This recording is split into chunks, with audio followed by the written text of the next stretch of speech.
Hi, y'all. This is episode 11.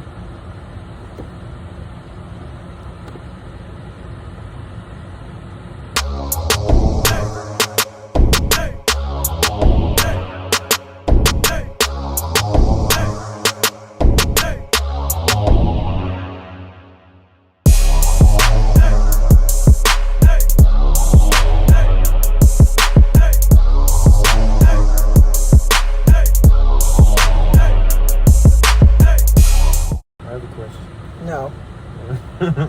Back out. Do you hear how she talking? Back out now. She is such an admonished person. What is admonish? That doesn't go with the sentence. Admonish means to tell somebody something. I think there's still some pent-up animosity that you have from a previous relationship. I didn't say marriage. I said from a previous relationship that nobody knows about. I think your phone is connected to the Bluetooth. It's not.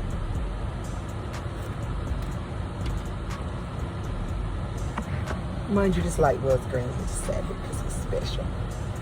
Now it's real. Sit here. Darn it. Okay, so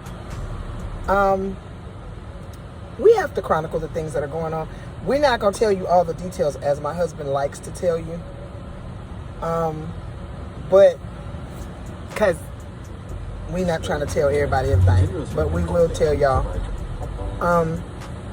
some of the things that are going, it's green. Some of the things that are going on simply because it's amazing. And we want y'all to understand how great our God is. Like, we just really want y'all to understand. So, turn left on East Central Avenue. Then turn right on North 5th Street. Okay, so go up here. So, approaching a railroad crossing. We have been having some financial stuff going on. Now, to be honest, the crazy part about it is that our business was doing really well.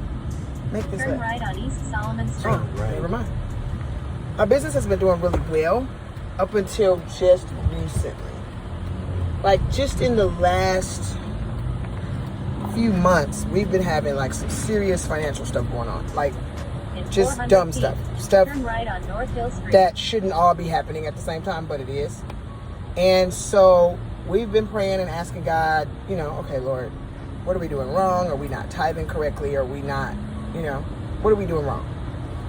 And turn right on North Hill Street. What job are we supposed to be doing? What are we supposed to be working on?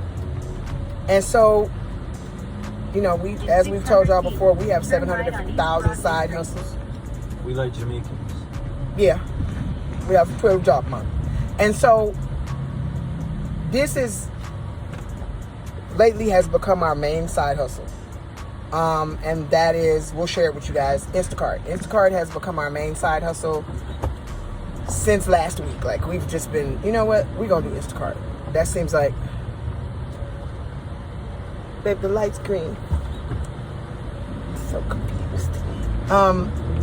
So this has become our main side hustle. We're doing really well at it lately. And so we're just going to turn right on East Broadway Street. We're just going to continue to Instacart and do that in between gigs, right? And so we have major bills to pay. We have a major bill to pay.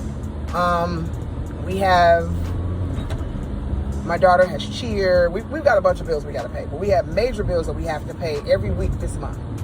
Continue straight And so, for 9 minutes to LG Griffin Road. We also do Amazon Flex, and we were going to go do Amazon yesterday, and we were going to make $160. We missed it. We slept through it. Like, we overslept. The alarm was going off when I woke up. And I'm like, crap. Okay. Well, we'll go do Instacart, Lord. You know what? We'll recover the day. We may not make as much, but we'll recover the day. So, we did one order, and Eli was like, well, are we going to go out of town? We're going to go to Grubhub. What are you going to do? I was like, okay, let's just stay around the area because we have to pick up the baby at a certain time. We have to go pick up Robin at a certain time. So we're like, well, let's stay in the area. So, okay, cool. We stay in the area. He's in the house. I'm in the car. and I say, okay, we get this $37 order, babe.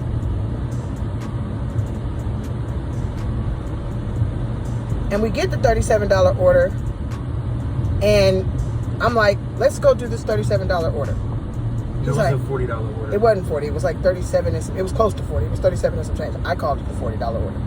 Because of the $12 too. Maybe. So we go do the order. We get out to we way out to Barnesville. We go do the order, and we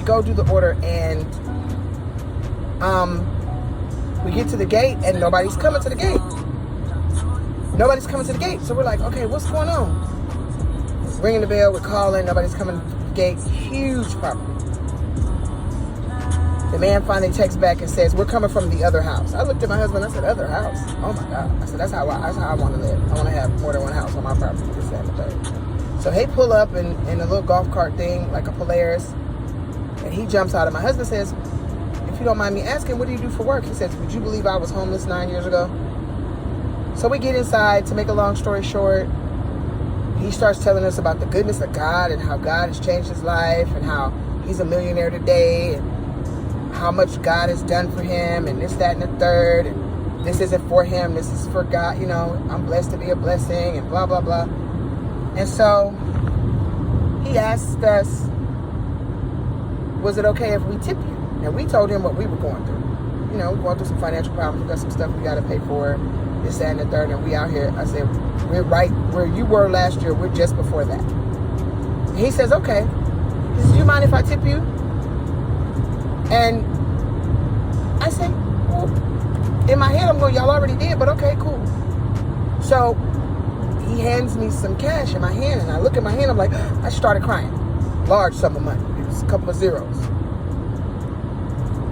I get in the car, and we're leaving, and I'm crying at this point. I get in the car, open it, and it's pretty much enough to cover the bill that we had that was supposed to be due Friday, and we still got some of that money left over.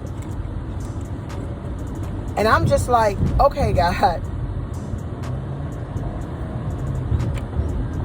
you just really showed out. So we lost 160 and got triple that or double that back by just being obedient and doing what God told us to do. I'm telling this story because it's triple, not double.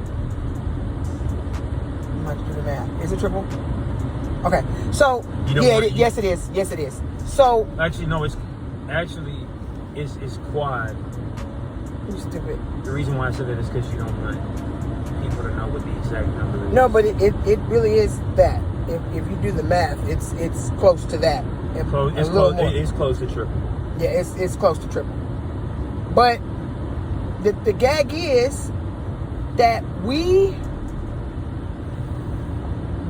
are just trying to be obedient. Because God doesn't, or is what Mike Todd would say, God doesn't want your money. He wants your obedience. He wants your heart. Yeah, and your obedience. It says, my people who are called by my name. That wasn't the one I was doing, but that's a good one. That's the first one that came to my mind. So do that one. My people who are called by my name will humble themselves and pray. I will heal their land. And I'm quoting it wrong.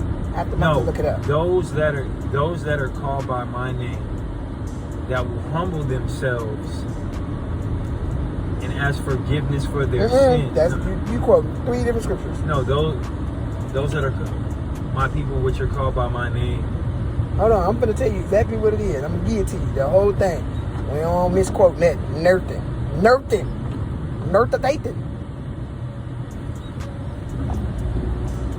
We're not misquoting. Nathan, if my people, which are called by my name, shall humble themselves and pray and seek my face and turn from their wicked ways, then I will hear from heaven and I will heal their land. And I was literally going to say something else, and that's what came to my head. So when he started saying it, I was like, okay, God, is that what it is? I mean, really, if you think about it. I'm going to tell y'all where to find that one in the Bible. That is 2 Chronicles 7:14. if you think about it, it's like anything in life. It's like, or as the example that I was doing this morning in our bedroom was kind of a realistic way of how God works in an aspect, or one of the many ways of how he works is, let's say you want a new car. The new car is the TV remote.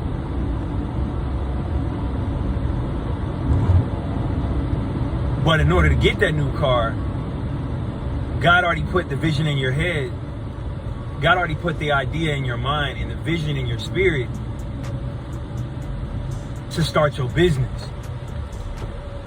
The minute you start your business, you get all your LLC paperwork done, you get all your stuff, you get all your certs done, your legal paperwork done, you start your business.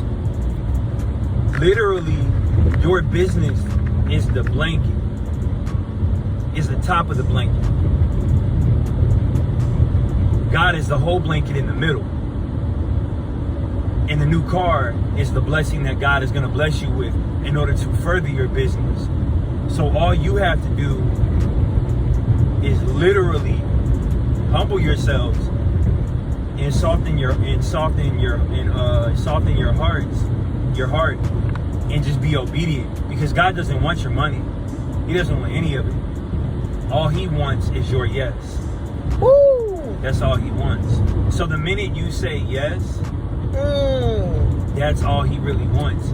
He really wants to see what it is that you're going to do. And he's literally giving you sign after sign after sign after sign. And us as Christians, we normally literally wait till things get we will literally wait till the last second and treat God like a light switch. Like, we'll wait till the last second to hit the green button and be like, okay, God, what do I do now? He's going to give it to you, and he knows that you don't deserve it. But he's going to give it to you because his word said that he is going to promise it to you. And his word is never going to come back void. And you know what? And my husband is so, because it's like the more we study, the more we study, the more we learn, the more he and I venture into this avenues of life together, the greater God shows himself to us. And my apostle Junie Russell Kelly, God bless that woman. That is an amazing woman. I need y'all to understand. I love my mom. I really do. That's my spiritual mom. She was like, y'all stop going out here asking people to give you a word. I've never done that. I have never done that. I've never walked up to somebody and said, can you give me a word? Can you tell me what you see for me, for the Lord?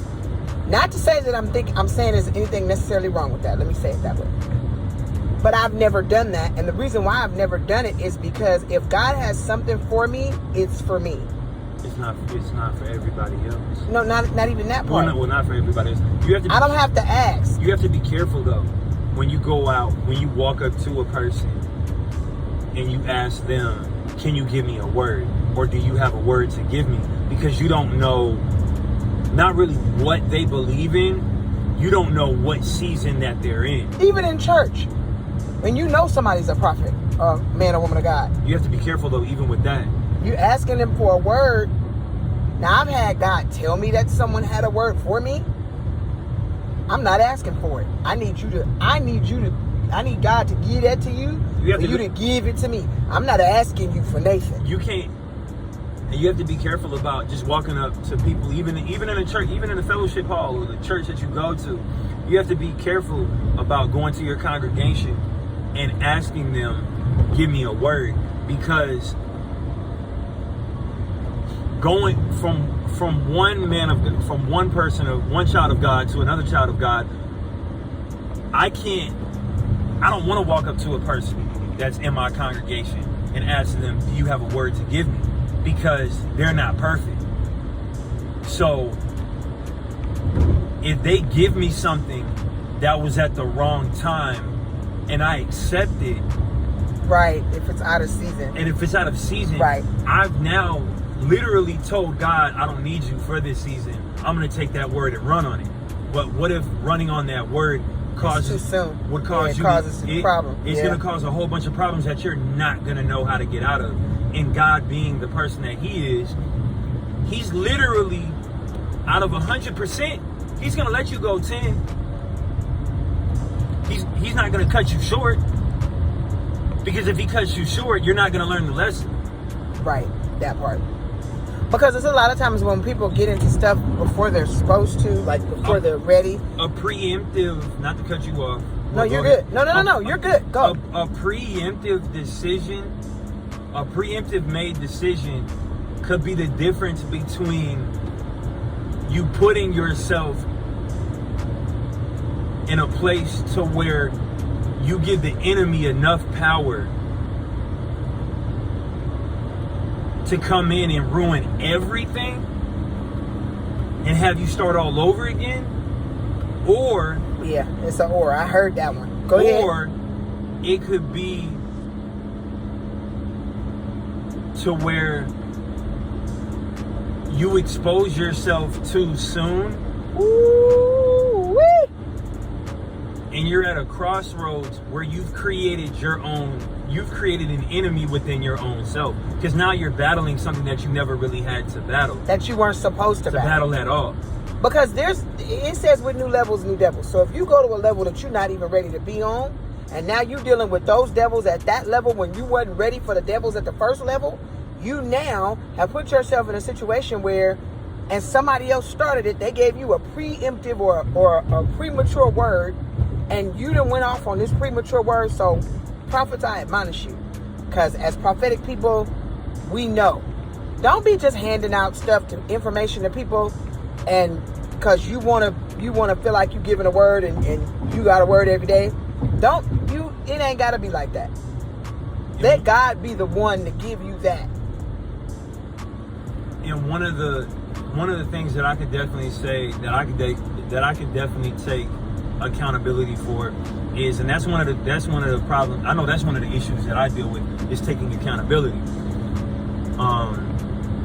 Because I was a master manipulator when I was a kid, and really for me, practicing that taught me how to not take account. Practicing that, making that a practice at an early age, was me teaching myself on not, You had it right. No, stay being, where you were at. On not being accountable for my own actions. Right. So what I can definitely say was, and something that I deal with on a daily basis, is I always look around and try to figure out what's the fastest way to make money. Like, Half a mile. Turn right on Hagen Like- Slow down, babe. Slow down. Oh, gee, they crazy. I know that. These folk crazy out here, bro. is- These folk crazy. Is like, I'm always looking for that next fix. Like, okay, Chasing paper. yeah, I'm always chasing purpose instead of chasing faith. No. You're supposed to chase purpose. No. You're chasing paper. No. If it's money, it's paper. I was always a paper chaser, not a purpose chaser. Right. So what's chasing paper is really a hamster wheel where the enemy really loves to reside. Because if I'm chasing money and not chasing purpose, I cause my brain, or I cause my mind, to always be busy on money and not focus. Quarters of a mile. I always, Turn right on Kirkland Drive. I'm trying to figure out the word to use. I'm always hyper focused on money and never hyper focused on the source. So you'll become so bombarded, you'll become so tired that it's like you're constantly looking at different stuff. Okay, Half a mile. Turn right. Smucker's came out with a new peanut butter and it tastes like this.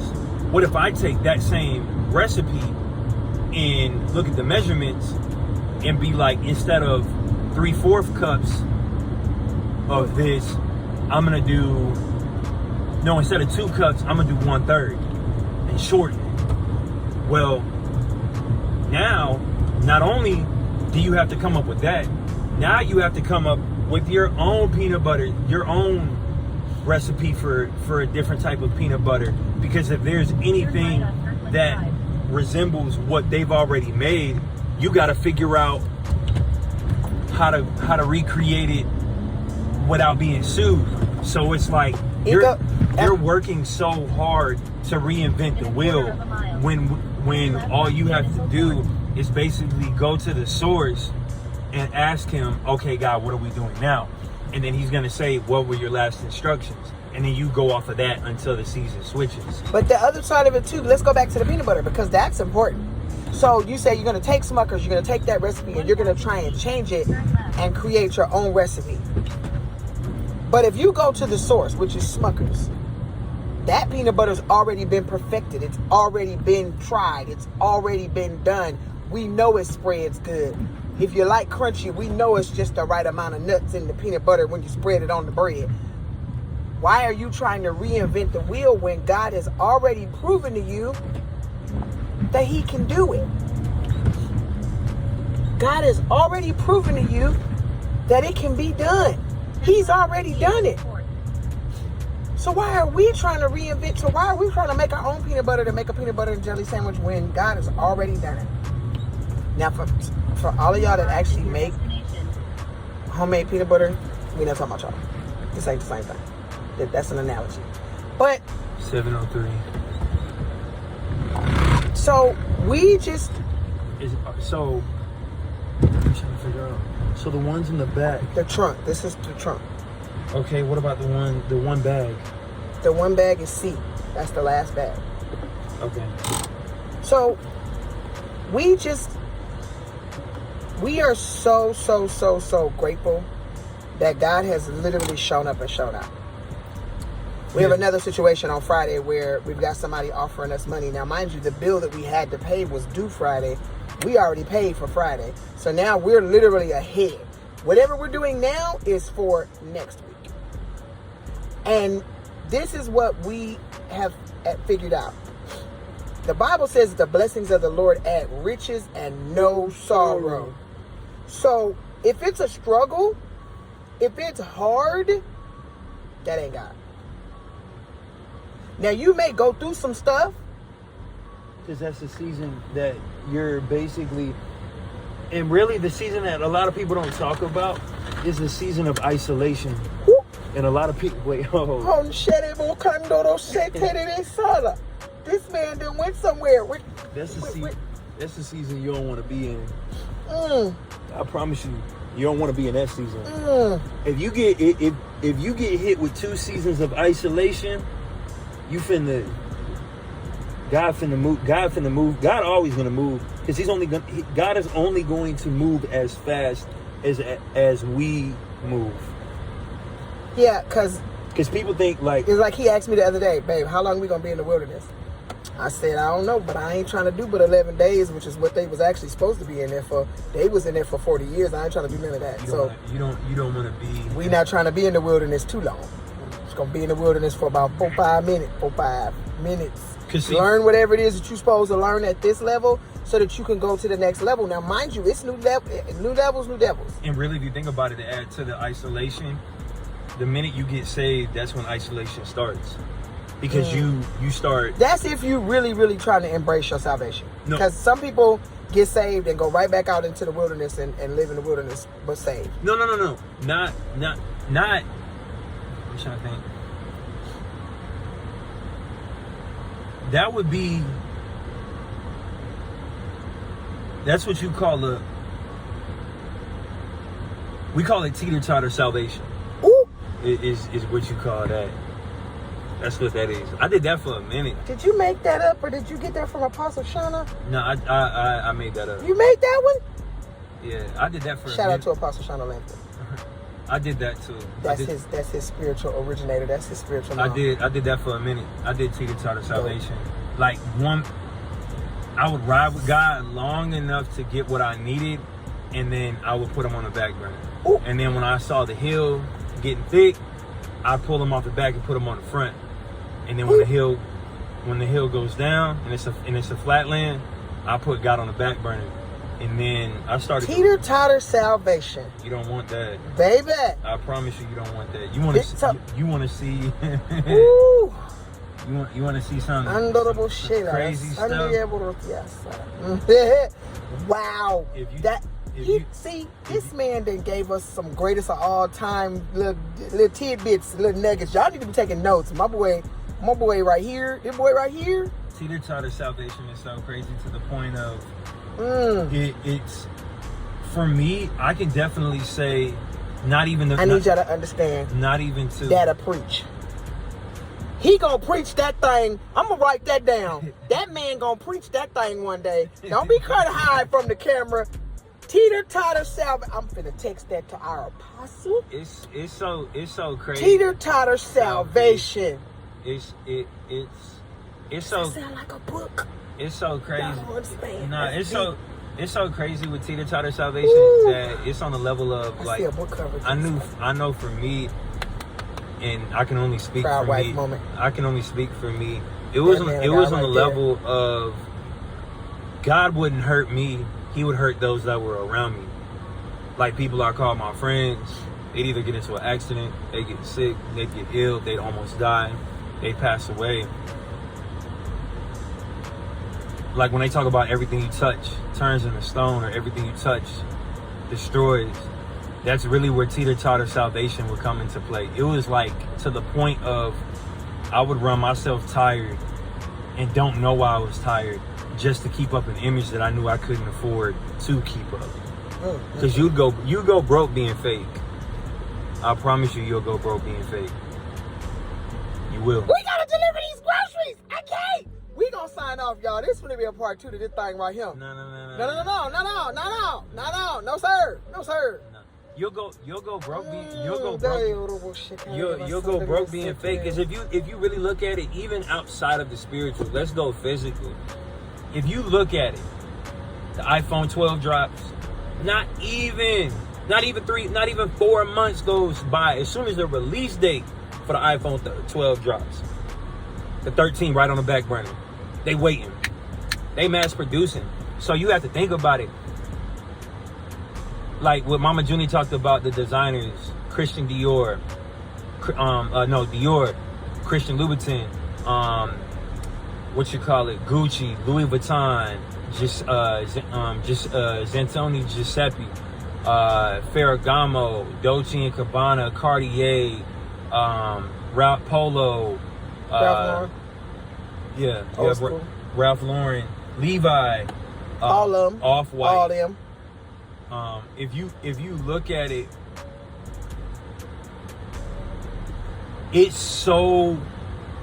What is hot at 1 o'clock is going to be what is strong at 1 o'clock in fashion is going to be weak at 2 o'clock in fashion, because they're literally, if I do a black shirt with white stripes and an outfit with the stitch pattern being 3 lefts and 2 right, by the time 2 o'clock rolls around, I've literally created a white shirt with black stripes that's 4 lefts and 1 right. You can't keep up with it. It's physically impossible. Rich people don't even wear designer clothes. Who wears them? Us minorities, black people. Not just us, poor people. Poor people. It's not a color. It's a financial status. If you want to be, because we're always trying to prove stuff to the next man. If you want to be relevant, I'm gonna show you how fly God is. I'm gonna show you how fresh Jesus is. Jesus wore the same outfit day in and day out, and never got old. Same outfit, day in and day out, never got old. Never. Steve Jobs understood the value of money. That's why he wore the same thing. Blue jeans, black turtleneck, and shoes. But nah, y'all, I'm not fooling with this man today. That's really, I'm not fooling with this man today. But that's really, we gotta go. I'm not fooling with this man today. But that's really, we're gonna have part 2. So you have teeter-totter salvation. And you'll go broke being fake. You'll go broke being fake. And then you have, what is it? What's the third one? You have, then you have the 3-step process. I'm not following him. You have the ABCs, which is admit you have a problem, believe that you can change. No, admit that you have a problem, believe that you can, believe that you will change, and C. So you have, what's the A word in the Bible? Admit that you have a problem. No, Believe I'm that saying you can change. like you have ABC. So A, what's the word in the Bible that you would use? For the C, No, for the A. admit. Admit. Yeah, admit you have a problem. Believe that you can change, and then change. Yeah, really. It's just a three. So it's admit that you have a problem, believe you can do it, and then change. Yeah. So it's like it's like Christ is like building a house, really. Hey, we gotta go. Okay. We gotta go. With these people But nah, groceries, we gotta go broke being. You'll go broke Yeah, being. it's gonna be in the notes. I'm gonna put it all on the screen. You'll go Y'all broke gonna see being it all, fake. all the stuff he got going on. Cause he doing too much today. I can't even fool with him. I don't even know how I'm finna edit this. I don't even know what I'm finna do It's with a this. lot. It's fun though. I- It is. Bye, y'all. Bye bye.